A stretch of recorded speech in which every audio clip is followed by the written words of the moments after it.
Fairy Tale by Stephen King and Babel by R.F. Kuang were two of the most anticipated releases in the second half of 2022 for fans of the fantasy genre. Both were very quick bestsellers and received a lot of critical praise. So what did this reviewer think?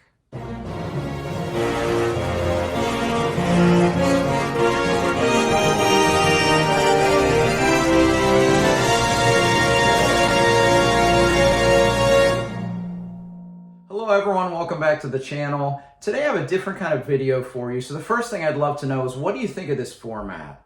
This is going to be a dual review of two books that I read last month. The reason I'm doing this format is I didn't want to devote an entire video to either of these books by themselves, but I also wanted to talk about each of them a little bit longer than the 2 to 3 minutes that I normally do at the end of my monthly wrap-ups. So let me know what you think about this dual review format, if it's something I want to do going forward. I think I like it, but I'd love to hear your thoughts. So both of these reviews will be spoiler-free, so if you haven't read any of these, you can go in blind and I won't give anything that will spoil it for you that you probably already haven't heard or won't be able to get from reading just the dust jacket. So let's start with Fairy Tale by Stephen King. This was my most anticipated release of the year. Stephen King is, as you can tell, my favorite author, and I've read everything by Stephen King, and every time a Stephen King novel comes out, I'm always excited. I usually pre-order it. But this one, my excitement was even higher because he was going back to the fantasy genre, which is my favorite genre. I love his Dark Tower books. I even enjoy Eye of the Dragon, and I enjoy a lot of his other stories that have fantastical elements.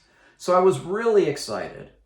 However, I do feel that my expectations may have been a little too high for this book because I was so excited, because what this book represented, Stephen King going back to the fantasy genre.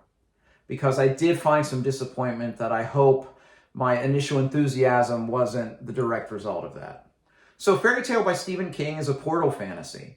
It starts off, you meet a 17-year-old boy who lives with his father, and there's a neighbor who's a crotchety old man that's kind of a hermit that has a dog, and their lives get intertwined.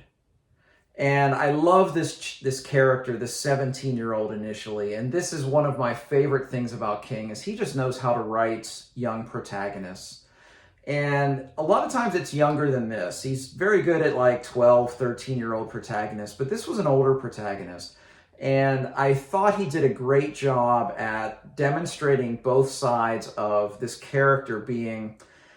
I've taught over 20 years, so I know teenagers pretty well.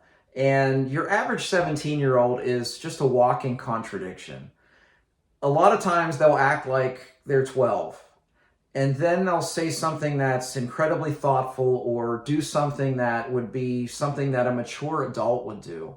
They are literally walking contradictions. And I thought King did a great job because a lot of the aspects of his character's narrative, his inner monologue were very advanced, but a lot of times you still remembered, yeah, this is kind of a kid.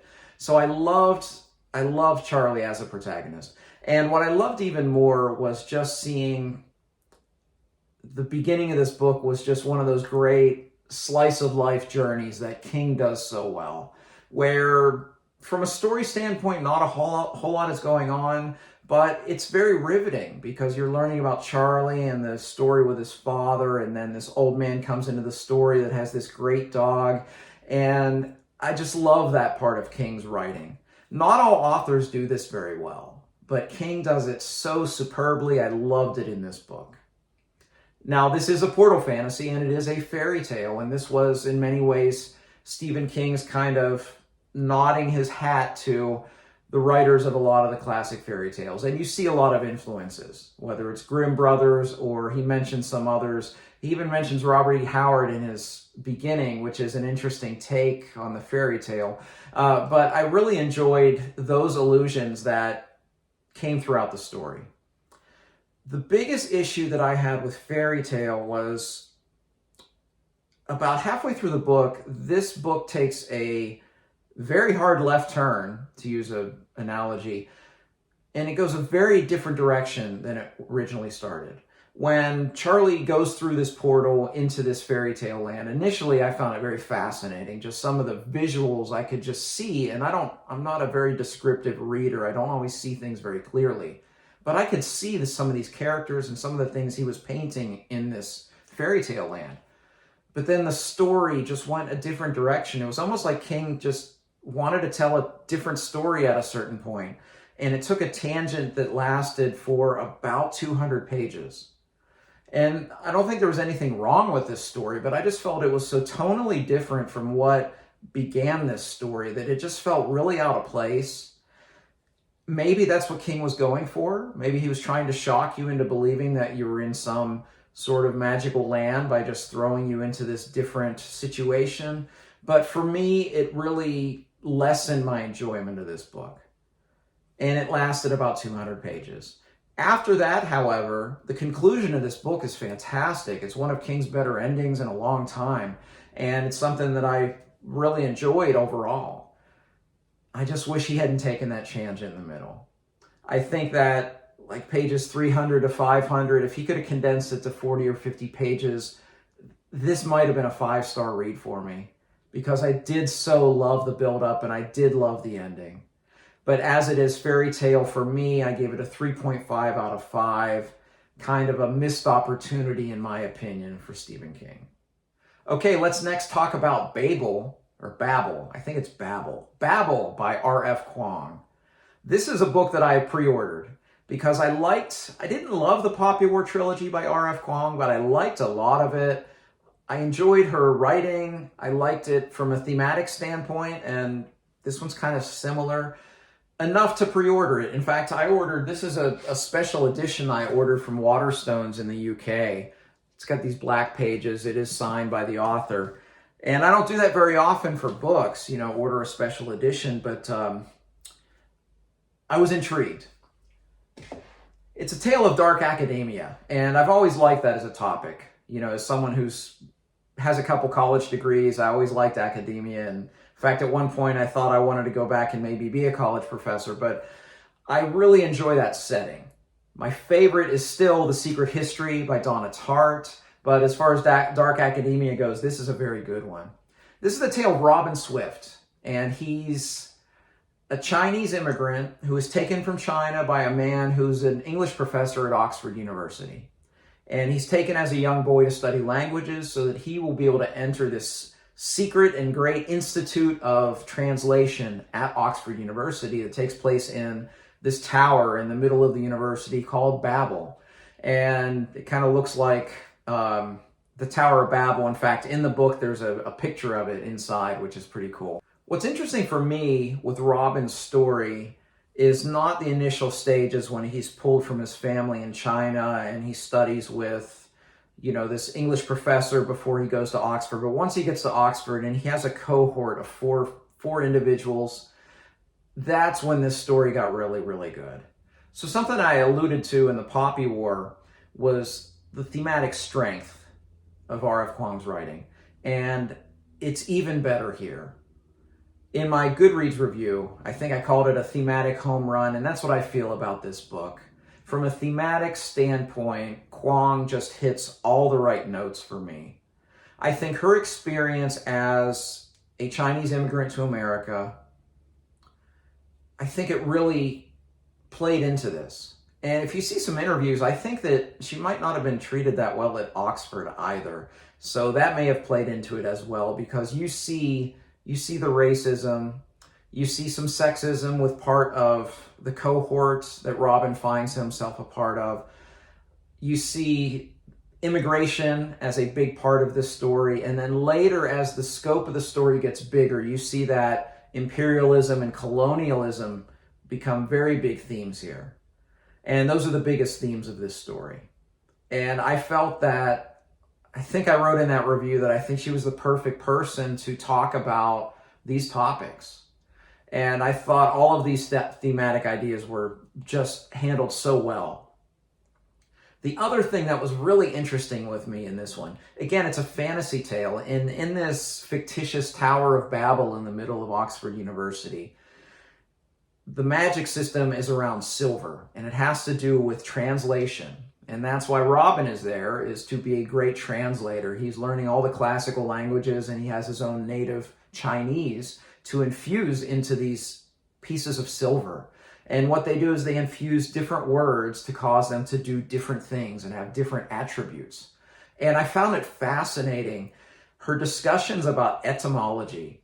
And that may bore you, but I find it so fascinating. I've always loved that aspect of translation. In fact, in my own life, I'm a music educator, and when I talk to my students about musical terms, because most of the time when you read a piece of music, the musical terms, when they're written in text, are in Italian. And it's our job to know what they mean. So I'm always very careful about trying to explain to my students exactly what it means and not just taking the easy translation way out. For instance, a term like moderato. The easy way out is, oh, moderato, oh, it's a moderate tempo. But the root word in Italian, it actually means restrained, which I think has a very visceral connection, and I think is a way to think about that tempo indication a lot different than just, oh, it's a moderate tempo. So many times in this book, Kuang broke down words using etymology and seeing where the root of that was, Latin, Greek, where it came from, and I found that fascinating. The only time I've ever thought in a book where an author did this for me, take a subject that I like but don't love and made me kind of love it, was when I read Pillars of the Earth and Ken Follett talked about architecture. I was just so hooked on architecture for a long time after reading that book. And right now, etymology and translation are just in the forefront of my brain. I'm thinking about it all the time. So that's another aspect of this book that I was thinking it was just a total home run along with the themes. However, I couldn't give this book a top rating. And the biggest reason is, it's probably the same criticism I had with The Poppy War, is I just don't connect with her characters. As this tale goes along, just like Poppy War, it gets a bit darker as it goes along. Again, it's dark academia. Some things happen to Robin and his cohort of fellow students that are kind of dark, and it gets pretty bad. And I didn't really feel for them. I felt empathy for them, but I didn't keenly feel, the losses, the setbacks, the traumas that they were experiencing. So that's just something that I've not been able to connect with Kuang's writing from a character standpoint. And I think that's personal because I've seen so many reviews that say, oh, The Poppy War just wrecked me. I've seen the same thing with Babel. Well, Babel just wrecked me. And I don't feel that connection to her writing like a lot of others do. But I do have a lot of admiration for this book. I really enjoyed it. It is a book that I will reread, if anything, just to experience the etymological, is that a word? The discussions on etymology and translation, I want to experience that again because I found it so fascinating. My rating for Babel by R.F. Kuang was 4.5 out of 5. Okay, so that's my dual review of Fairy Tale and Babel. Once again, let me know what you think of this format, and if you've read these books, because I know a lot of you have, let me know what you think in the comments section. I'd love to talk with you about either of these books or either of these authors. If you like this video, please like and subscribe. You can also find me on Twitter and Goodreads. I'd love to interact with you there. As always, thank you for watching. Until next time, goodbye.